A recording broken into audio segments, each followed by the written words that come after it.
ನಿಮಗೆ ದೇವಿ ಕೃಪಾ ಯೂಟ್ಯೂಬ್ ಚಾನಲ್ಗೆ ಸುಸ್ವಾಗತ. ಇವತ್ತು ತುಲಾ ರಾಶಿಯ ನವೆಂಬರ್ ತಿಂಗಳ ಮಾಸ ಭವಿಷ್ಯ ನೋಡೋಣ. ಅದಕ್ಕೆ ಮುಂಚೆ ನನ್ನ ಚಾನಲ್ ಲೈಕ್ ಮಾಡಿ, ಶೇರ್ ಮಾಡಿ, ಸಬ್ಸ್ಕ್ರೈಬ್ ಮಾಡೋದು ಮಾತ್ರ ಮರಿಬೇಡಿ ಫ್ರೆಂಡ್ಸ್. ಬನ್ನಿ ನೋಡೋಣ. ತುಲಾ ರಾಶಿಯವರಿಗೆ ಬಿಳಿ ಮತ್ತು ತಿಳಿ ನೀಲಿ ಬಣ್ಣ ನಿಮಗೆ ಅದೃಷ್ಟದ ಬಣ್ಣ ಆಗಿರುತ್ತೆ. ನಿಮ್ಮ ಅದೃಷ್ಟದ ದೇವತೆ ಆರಾಧನೆ ಮಾಡಬೇಕಾದ್ರೆ ಮಹಾಲಕ್ಷ್ಮಿ ದೇವಿನ ಆರಾಧನೆ ಮಾಡಬೇಕಾಗತ್ತೆ.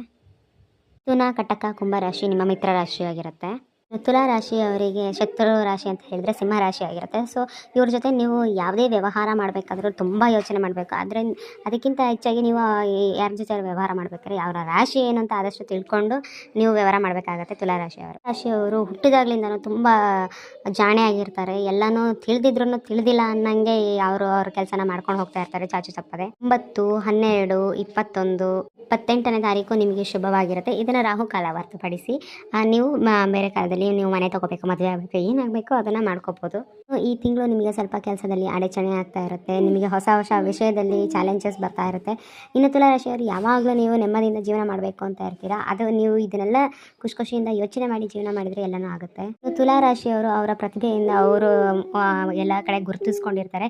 ಇನ್ನು ರಾಜಕಾರಣಿಗಳಲ್ಲಿ ಜಾಸ್ತಿ ಯಾವ ರಾಶಿಯವರು ಇರ್ತಾರೆ ಅಂದರೆ ಅದು ಇದೇ ರಾಶಿಯವರು. ತನಕ ವಲಯದಲ್ಲಿ ಕೀರ್ತಿ ಮತ್ತು ಹೆಸರನ್ನು ಬರೆದುಕೊಂಡಿರ್ತಾರೆ ಇವರು. ಪ್ರೈವೇಟಲ್ಲಿ ನೀವು ಕೆಲಸ ಮಾಡ್ತಿರೋರು ನಿಮಗೆ ಸ್ವಲ್ಪ ಹಣಕಾಸಿನ ವಿಷಯದಲ್ಲಿ ಸ್ವಲ್ಪ ಒತ್ತಡಗಳಿರುತ್ತೆ. ಅದರಿಂದ ನೀವು ಮುಂಚೆನೇ ಒಂದು ಪ್ರೀ ಪ್ಲಾನ್ ಅಂತ ಮಾಡಿಟ್ಕೊಳ್ಳಿ ಎಲ್ಲದಕ್ಕೆ. ಇನ್ನು ನಿಮ್ಮ ಕಾರ್ಯಗಳನ್ನು ನೀವು ತುಂಬ ಇಷ್ಟಪಟ್ಟು ನಿಷ್ಠೆಯಿಂದ ಮಾಡಬೇಕಾಗುತ್ತೆ. ಹಾಗೆಯೇ ನಿಮಗೆ ಲಾಭವಾಗಿರುತ್ತೆ.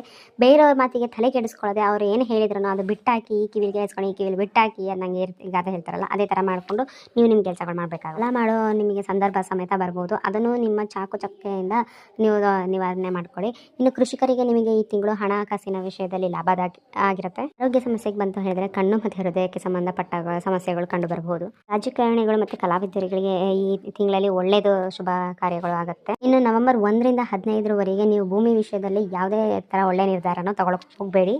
ಕಲಾವಿದರಿಗೆ ಒಳ್ಳೊಳ್ಳೆಯ ಹೊಸ ಅವಕಾಶನೂ ಸಿಗ್ಬೋದು. ಇನ್ನು ವಿದ್ಯಾರ್ಥಿಗಳು ಅವರ ಮೊಬೈಲ್ನ ಸ್ವಲ್ಪ ದೂರ ಇಟ್ಟು ಅವರ ಓದಿನ ಕಡೆ ಗಮನ ಕೊಡಬೇಕು ಅಂತ ಹೇಳ್ತೀನಿ.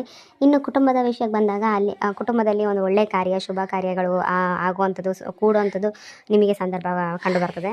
ಪ್ರೇಮಿಗಳಿಗೆ ಮತ್ತು ಗಂಡ ಹೆಂಡತಿಯರಿಗೆ ಈ ತಿಂಗಳು ಸಾಮರಸ್ಯ, ಅಭಿವೃದ್ಧಿ ತರುವಂಥ ತಿಂಗಳಾಗಿರುತ್ತೆ. ಚೆನ್ನಾಗಿರುತ್ತೆ. ಇನ್ನು ಹಿರಿಯರನ್ನ ಕೂಡ ಈ ತಿಂಗಳಲ್ಲಿ ಕಡೆಗಣಿಸಕ್ಕೆ ಹೋಗಬೇಡಿ. ನೀವು ಮಾತನ್ನ ಪಾಲನೆ ಮಾಡ್ಕೊಂಡು ಬನ್ನಿ, ನಿಮಗೆ ಖಂಡಿತವಾಗ್ಲೂ ಲಾಭ ಇರುತ್ತೆ. ಇನ್ನು ನವೆಂಬರ್ 16ರಿಂದ 30ನೇ ತಾರೀಕುವರೆಗೆ ನೀವು ಹಣಕಾಸಿನ ವಿಷಯದಲ್ಲಿ ಯಾವುದೇ ದೊಡ್ಡ ನಿರ್ಧಾರನ ತಗೊಳಕ್ಕೆ ಹೋಗಬೇಡಿ. ಯಾಕಂದರೆ ನಿಮ್ಮ ತಪ್ಪಿನಿಂದನೇ ನೀವು ಪಶ್ಚಾತ್ತಾಪ ಪಡಬೇಕಾಗುತ್ತೆ. ಮತ್ತು ಮಾನಸಿಕವಾಗಿ ನಿಮಗೆ ಸ್ವಲ್ಪ ಧಕ್ಕೆನೂ ಉಂಟಾಗ್ಬೋದು. ಪ್ರಯಾಣದಿಂದ ನಿಮಗೆ ಸ್ವಲ್ಪ ಲಾಭನೂ ಉಂಟಾಗ್ಬೋದು. ಮತ್ತು ಅನಗತ್ಯ ಪ್ರಯಾಣನೂ ಉಂಟಾಗ್ಬೋದು. ಖರ್ಚು ವೆಚ್ಚನ ಸ್ವಲ್ಪ ನೋಡಿಕೊಂಡು ಮಾಡಿ. ನೀವು ಆರೋಗ್ಯದಲ್ಲಿ ವ್ಯತ್ಯಾಸ ಆಗ್ಬೋದು. ವ್ಯಾಪಾರದಲ್ಲಿ ನಿಮಗೆ ಮೋಸ ಆಗೋ ಚಾನ್ಸಸ್ ಇರುತ್ತೆ. ತುಂಬ ಸುದ್ದಿ ಸಮೇತ ಕೇಳಿ ಬರ್ಬೋದು ನಿಮಗೆ. ಆ ಶುಭ ಸುದ್ದಿಯಿಂದ ನಿಮಗೆ ಚಿಂತೆ ಸಮೇತ ಮಾಯ ಆಗ್ಬೋದು. ಇದನ್ನೆಲ್ಲ ಪರಿಹಾರ ಇನ್ನು ಈ ತಿಂಗಳಲ್ಲಿ ಬರುವ ಸಂಕಷ್ಟ ಚತುರ್ಥಿ ದಿನ ನೀವು ಬೆಳಗಿನ ಜಾವ ಅಂದರೆ ಹೋಮ ಹವನಗಳನ್ನೆಲ್ಲ ಮಾಡ್ತಾರೆ.